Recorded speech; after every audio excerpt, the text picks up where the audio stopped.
queridos irmãos e queridas irmãs, que o amor do Mestre Jesus esteja sempre entre nós. Hoje nós vamos estudar um pouco o capítulo 14 do Evangelho segundo o Espiritismo, que tem o título Honrai a vosso Pai e a vossa Mãe. Esse capítulo contém algum estudo profundo sobre essa relação entre pais e filhos, responsabilidade dos filhos para com os pais, dos pais para com os filhos.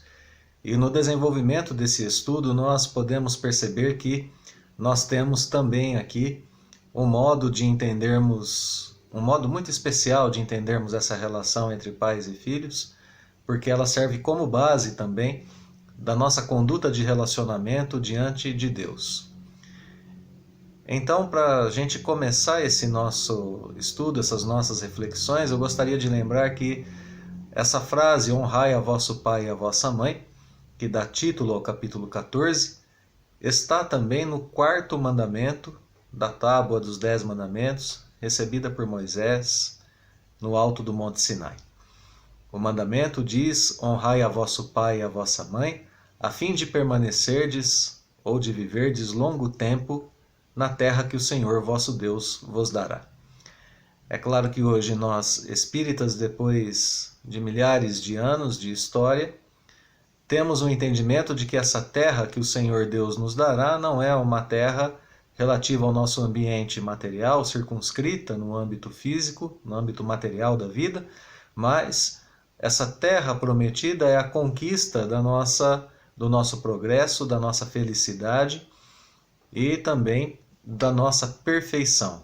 É assim que nós alcançaremos o estado de espíritos puros, habitando mundos muito melhores do que a vida que nós temos hoje aqui no planeta Terra, que ainda é um planeta de provas e expiações. Desse modo, nós ainda podemos olhar com carinho para esses 4 primeiros mandamentos e percebermos que eles contêm uma ideia que já está exposta naquele resumo que Jesus fez a respeito dos deveres humanos, quando o Mestre disse, amai a Deus sobre todas as coisas e ao teu próximo como a ti mesmo. Nessa ocasião, Jesus disse que ali, nessas pequenas frases, estavam resumidas toda a lei e os profetas. Então nós temos deveres para com Deus, para com a gente mesmo e para com o nosso próximo. Os 10 mandamentos começam com a lei de adoração, colocada no 1º mandamento, adorar a Deus, aquele Deus que havia tirado o povo hebreu da casa de servidão no Egito, não tendo outros deuses estrangeiros, nem fazendo imagens, etc. Então, o 1º mandamento, relacionamento entre o homem e Deus. 2º mandamento, também, não pronunciar o nome do Senhor em vão. 3º mandamento, lembrarmos-nos de santificar o dia de sábado. Até aqui o nosso relacionamento com Deus. Agora, quando o tema será mudado nos 10 mandamentos, quando eles vão começar a trazer a nossa conduta para a vida diante do nosso próximo, da vida em sociedade, o 1º mandamento é justamente honrar pai e mãe. Dado o grau de importância dessa relação, a primeira relação que nós temos aqui no planeta Terra. Agora, se nós temos aqui essa ideia de importância desse mandamento diante da vida terrena, a doutrina espírita aprofunda essa ideia, nos dando maiores esclarecimentos e um estudo muito interessante a respeito dessa relação, nos dando também uma ideia de continuidade, uma ideia de progresso no aprendizado a respeito dessas leis, quando o capítulo 14 do Evangelho segundo o Espiritismo coloca para nós, por exemplo, no item piedade filial, o modo pelo qual nós desenvolvemos esse mandamento. Então nós lemos nesse item o seguinte trecho. O mandamento, honrai a vosso pai e a vossa mãe, é um corolário da lei geral de caridade e de amor ao próximo, visto que não pode amar o seu próximo aquele que não ama a seu pai e a sua mãe. Mas o termo honrai encerra um dever a mais para com eles, o da piedade filial. Quis Deus mostrar por essa forma que o amor se devem juntar o respeito, as atenções, a submissão e a condescendência, o que envolve a obrigação de cumprir-se para com eles, de modo ainda mais rigoroso, tudo o que a caridade ordena relativamente ao próximo em geral. Esse dever se estende naturalmente às pessoas que fazem as vezes de pai e de mãe, as quais tanto maior mérito têm, quanto menos obrigatório é para elas o devotamento. Então aqui a gente já encontra 4 recomendações, 4 tipos de atitudes que a gente tem que ter para que se cumpra esse mandamento, que curiosamente não traz a palavra amai a vosso pai e a vossa mãe, mas traz a palavra honrai. E aqui Allan Kardec nos explica que essa honra, que esse modo de honrar os pais, se resume no que ele chama de piedade filial, que envolvem o respeito, a atenção, a obediência, né, ou submissão, e a condescendência. Condescendência que é quando nós concordamos. Né? Então, condescendência é muito próximo ao significado de concordar. Então nós temos aqui certas atitudes que são colocadas como base do relacionamento dos filhos para com os pais. E nós temos também a ideia de que esse mandamento honrar pai e mãe é um corolário da lei geral de caridade, estudada também no Evangelho segundo o Espiritismo. E essa palavra corolário pode ter pelo menos 2 significados. O primeiro é de ser uma consequência natural, algo que decorre naturalmente da lei de caridade. Ora, se eu devo ser caridoso para com o próximo, ser caridoso e amar até meu inimigo, o que não dirá a respeito dos pais, o que manda a caridade. É uma consequência natural. Agora, ela tem também um segundo significado. Corolário também significa aquela coroa de folhas de ouro ou de metal que eram oferecidas na Roma antiga aos grandes atores como reconhecimento e como celebração ao seu talento artístico. Então é como se nós quisermos usar essa linguagem metafórica, né, essa figura essa imagem, praticando a piedade filial, é como se nós estivéssemos coroando, reconhecendo o que há de melhor, o que há de mais puro em termos de caridade. Vale lembrar também que aqui no final desse nosso trechinho que a gente acabou de ler, nós temos essa piedade filial expandida àqueles que fazem as vezes de pais. Avós que às vezes adotam netos pela ausência dos pais, e a questão também dos pais adotivos, que têm maior mérito na criação dos filhos por terem menos obrigação, já que não são seus pais consanguíneos. Assim nós vamos começando a perceber que o Evangelho segundo o Espiritismo trata com grande seriedade dessa relação e que coloca nessa relação uma gravidade muito grande para a nossa vida. Nós devemos prestar muita atenção nessa relação, pois ela é a base de todas as outras relações sociais que a gente vai desenvolver no decorrer da nossa encarnação, na qual todos nós estamos procurando esse nosso aperfeiçoamento. E talvez, e muitas vezes acontece, do lugar mais difícil desse aperfeiçoamento ser justamente o lar paterno. E o Evangelho segundo o Espiritismo continua então nos mostrando como a gente deve agir para com os pais. Se a gente já tem ali 4 atitudes a serem colocadas na nossa convivência, o Evangelho ainda aprofunda um pouco mais essa ideia, dizendo que os filhos não devem apenas aos seus pais pobres apenas o estritamente necessário. Devem-lhes também, na medida do que puderem, os pequenos nadas supérfluos, as solicitudes, os cuidados amáveis, que são apenas o juro do que receberam, o pagamento de uma dívida sagrada. Unicamente essa é a piedade filial grata a Deus. Então, vamos pensar um pouquinho sobre esse excerto e sobre o que a gente disse até agora. Num primeiro momento, atitudes de nível espiritual, respeito, condescendência, obediência. Agora, os cuidados materiais. Existe uma certa etapa da vida em que os pais podem estar excessivamente idosos e precisando dos cuidados dos filhos. Existem também os problemas das doenças, as impossibilidades do ganho do pão do dia a dia, enfim, tudo aquilo que os filhos, aqui, segundo o Evangelho, têm obrigação de devolver aos pais. Solicitude. Atenção, estar solícito. Quantas vezes a gente não age na caridade em geral sem essa pequena virtude chamada solicitude? Quando a gente diz, depois eu faço. Eu farei, mas farei às pressas. Eu tentarei atender, mas atenderei no meu ritmo. Quanto vemos por aí quando os pais têm dificuldades com caixas eletrônicos de banco, com filas, com transportes públicos, etc., e precisam dos filhos para essas pequenas tarefas do dia a dia, e aí o filho tem que ser solícito. Mais do que isso, os cuidados amáveis.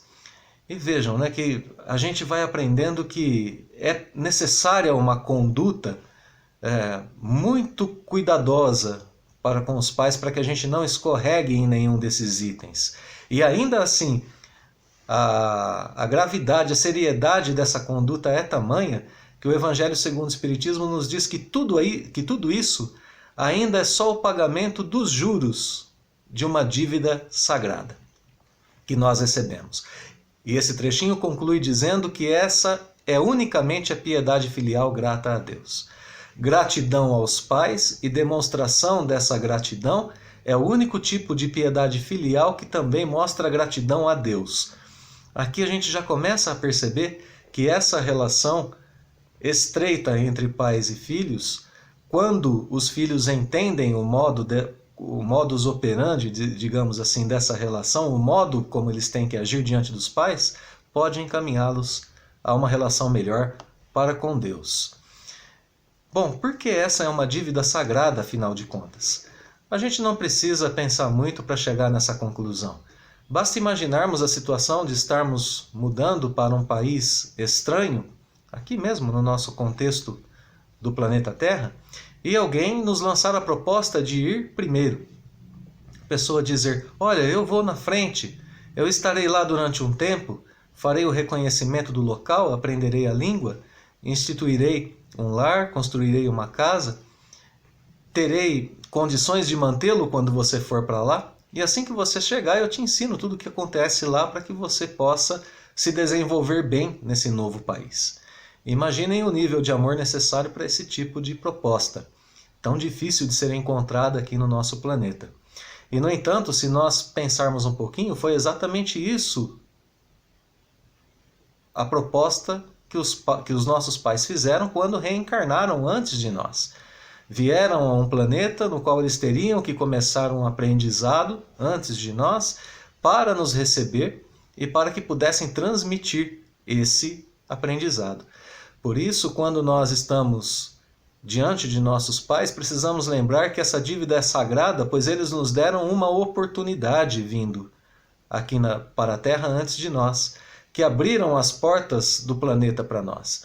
E se temos em nós os princípios da reencarnação e do progresso, sabemos que eles eram estritamente necessários para realizarmos essa oportunidade de reencarnarmos, de aprendermos aquilo que ainda não aprendemos como espíritos imortais e de cumprirmos as nossas tarefas diante da lei divina, fazendo os nossos resgates, nos recuperando e passando a viver de forma melhor.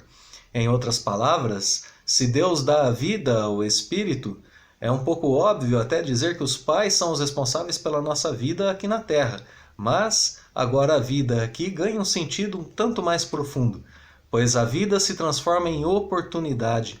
Oportunidade que para todos nós é um recomeço, um reinício da construção espiritual que cada um de nós tem que fazer. Oportunidade divina que se faz através dos homens. Começa a se desenhar para nós o papel dos pais aqui na Terra. O que nos resta analisar é a pergunta que muita gente se faz quando lê esse grau de atenção, esse grau de cuidado necessário dos pais para com os filhos no Evangelho segundo o Espiritismo, imaginando e perguntando a si mesmas, tudo bem, mas e quando os pais não são pais amorosos? E quando os pais descuidam da educação dos seus filhos? Quando eles não cumprem com suas obrigações? Ou pior do que isso, quando esses pais se revelam no trato com os filhos como certamente inimigos do passado? Aí então nós temos mais um pequeno trechinho do Evangelho. Alguns pais, é certo, descuram de seus deveres e não são para os filhos o que deveriam ser. Mas a Deus é que compete puni-los, e não a seus filhos. Não compete a estes censurá-los, porque talvez hajam merecido que aqueles fossem quais se mostram. Se a lei da caridade manda se pague o mal com o bem, se seja indulgente para as imperfeições de outrem, se não diga o mal do próximo, se lhe esqueçam e perdoem os agravos, se ame até mesmo os inimigos, quão maiores hão de ser essas obrigações em se tratando de filhos para com pais. Então a gente precisa levar em consideração que não cabe a nós o julgamento das atitudes dos nossos pais em relação a nós, filhos. Isso porque tem uma frase aqui nesse parágrafo que a gente acabou de ler que pode nos incomodar bastante. Não compete a estes censurá-los, ou seja, não compete aos filhos censurar os pais, porque talvez hajam merecido que os pais fossem quais se mostram. Nós sabemos que reencarnamos em algumas famílias por afinidade e que se reencarnamos em contextos familiares que trazem para nós o convívio desagradável com espíritos que não se mostram simpáticos, isso se faz por conta de nossas atitudes no passado. Então nós não temos desculpa alguma diante da doutrina espírita, diante da doutrina cristã, para não exercitarmos esse amor incondicional aos pais. Mesmo que sejam inimigos do passado, devemos considerar a parte que eles já fizeram nesse processo de reconciliação. Perdão e reconciliação, as duas fases orientadas pelo Espiritismo, pelo cristianismo, para as relações de inimizade. Ora, se eles são inimigos do passado, já aceitaram um inimigo do passado, que são os seus filhos, no próprio lar. Na mesa que divide o pão, já cederam aquela oportunidade a qual nós fizemos referência há pouco, a oportunidade de recomeçar uma existência. E também a oportunidade justamente do exercício do perdão e do exercício da reconciliação. Aceitar um inimigo debaixo do mesmo teto é uma atitude nobre. Então a parte deles, eles já fizeram. E a parte dos filhos, qual é? A parte dos filhos nessa relação é agora conseguir o perdão e a reconciliação, transformando essa relação que momentaneamente é desagradável em uma relação de amor. Honrar pai e mãe, assim, é fazer o bem em todos os momentos da nossa existência. É mostrar que nós temos algum aprendizado efetivo na convivência com os pais. Sabedoria deste aprendizado é conquistada quando nós observamos os acertos que os pais fizeram e nós os repetimos. E quando nós observamos os erros que eles cometeram e nós os evitamos. Assim eles se transformam em manuais vivos para a nossa conduta diante da vida. Suas experiências se transformam em heranças valiosas, que acredito ninguém pode se dar ao luxo de abrir mão. Então, quando nós vivemos esse tipo de relacionamento com os pais em sabedoria, a gente vai superando certas atitudes que eram comuns há pouco tempo atrás. Jovens que sentiam vergonha dos pais porque os pais não acompanhavam as últimas tendências da moda. Os pais tinham um vocabulário ultrapassado, os pais eram caretas e etc. Tudo aquilo que a gente já conhece de tanto experienciar aqui na Terra. Mas quantas vezes esses pais também não viveram com seus filhos a experiência das noites em claro? Muitas vezes dos gostos dos filhos que não são os mesmos gostos que os pais, mas os pais suportaram, pais que puderam tirar seus filhos de momentos de depressão, embora às vezes nem soubessem que o que os filhos sentiam era esse mal, o mal que nós conhecemos como depressão. Pais que suportaram comportamentos, que fizeram tudo isso e fizeram por amor. Quando nós afinamos esse nosso entendimento, nós começamos a compreender então o grande papel que exerce essa relação entre pais e filhos aqui na Terra.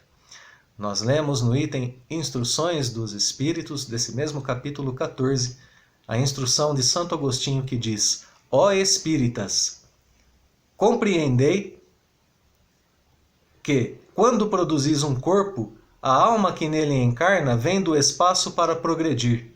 Inteirai-vos dos vossos deveres, e ponde todo o vosso amor em aproximar de Deus essa alma. Aqui então, agora explicitamente o papel dos pais diante de seus filhos. Se o papel dos filhos é devolver esse amor que os pais devotaram em qualquer tipo de grau, aumentando o grau desse amor, de modo em que se crie uma relação amorosa de fato, o grande papel dos pais é aproximar de Deus aquela alma que ele recebeu, como sendo seu filho. Assim, os pais são representantes de Deus na Terra. São os espíritos mais indicados para provocar o avanço moral dos filhos, em qualquer situação. Em qualquer situação que nós possamos imaginar. Tendo os filhos o seu próprio livre-arbítrio e a capacidade de escolha e de identificação entre o bem e o mal. Aproximar-se dos pais dessa forma é o mesmo exercício da aproximação de Deus. Pois para com Deus nós também temos que exercitar a nossa condescendência. Às vezes nós não entendemos as suas leis e não concordamos com as leis do Pai Celestial. Mas nós precisamos aprender a viver sob essas leis, entendendo que elas são justas e que são boas para nós, exercitando a obediência, a submissão, etc. Ou seja, o relacionamento entre os filhos e os pais nada mais é do que o exercício de aproximação de Deus. Enquanto os pais educam seus filhos, eles percebem no processo de educação aquilo que também pode ser e precisa ser educado em si mesmos. Felizes são aqueles que vivem o meio caminho, aqueles que têm ainda os pais encarnados e aqueles que ainda têm os seus filhos consigo. São ao mesmo tempo pais e ao mesmo tempo filhos, pois ainda podem aprender e vão aprender muito na convivência com os pais mais idosos, que vão se tornando cada vez mais frágeis, mais necessitados da atenção, mais necessitados daquele carinho, da devolução daquele juro, da dívida sagrada. E também com os filhos, pois hoje aqui no planeta Terra se inverteu uma lógica com a qual o ser humano estava acostumado há muito tempo. No decorrer de quase toda a história humana, quem dominava com muita habilidade as técnicas em geral eram as pessoas mais velhas. Tanto que os conhecimentos eram passados, inclusive em nível de profissão, de pais para filhos. Hoje essa lógica se inverteu. Hoje quem mais domina as técnicas e as tecnologias do mundo atual são os mais jovens. E aqueles que estão na faixa etária do meio do caminho, né? nem idosos como os pais e nem jovens como os filhos, percebem que os pais têm uma sabedoria de vida e que os filhos também agora têm muito a ensinar. Que os filhos dominam celular, computador, dominam as várias formas de tecnologia de modo muito fácil e de modo a transmitir alguma coisa para aquele que se coloca na humildade de querer aprender também. Esse tipo de relacionamento nos faz pensar a valia que tem a convivência humana nos laços consanguíneos, nos laços de filiação.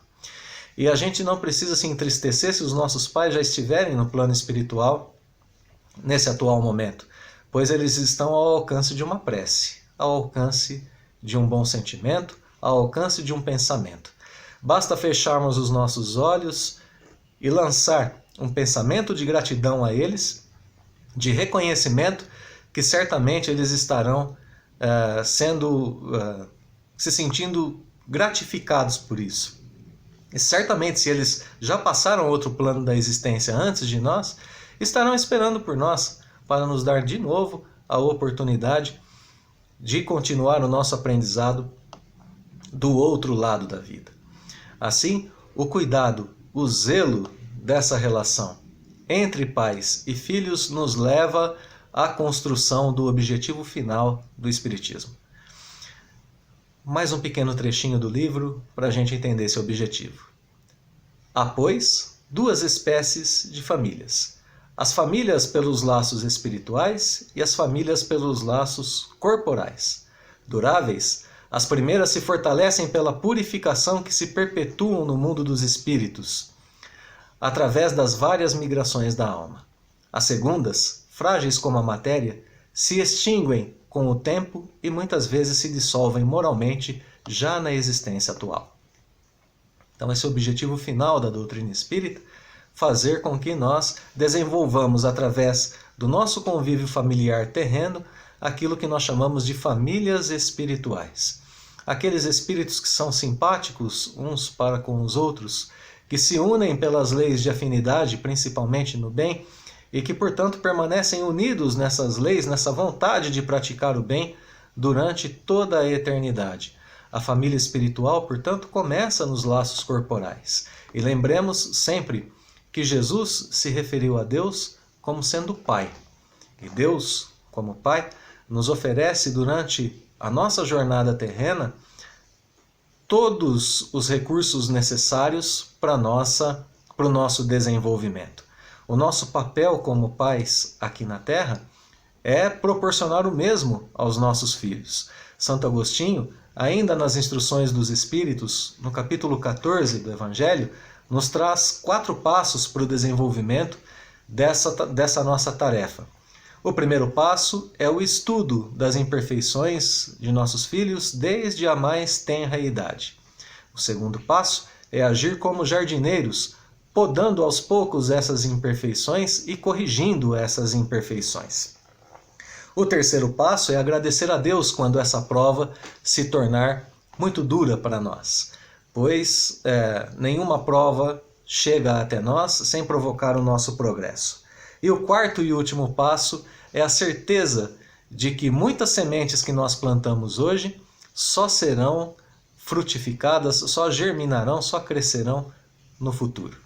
Lembrarmos de que nem tudo se resolve aqui na vida terrena, nesse breve espaço de uma encarnação. Esse é o nosso papel como pais. O nosso papel como filhos é agirmos como Jesus. O Mestre que nos mostrou em diversas passagens da sua existência terrena a sua admiração, o seu respeito, a sua submissão à vontade e às leis do Pai Celestial. Esse é o caminho que nós temos que seguir e que nos leva ao encontro do nosso progresso enquanto indivíduos, enquanto sociedade, e também que nos ajuda a melhorar em muito a nossa relação com o nosso Pai Celestial. Assim, nós desejamos uma feliz jornada a todos aqui na Terra, com tudo isso que esse aprendizado tem a nos oferecer. Vamos desenvolver esse nosso amor pelos nossos pais através do exercício do honrar pai e mãe. E lembrar sempre de que Deus está nos esperando nesse mesmo exercício. Muito obrigado a todos, queridos irmãos, pela atenção e pela paciência. Que Deus nos abençoe hoje e sempre.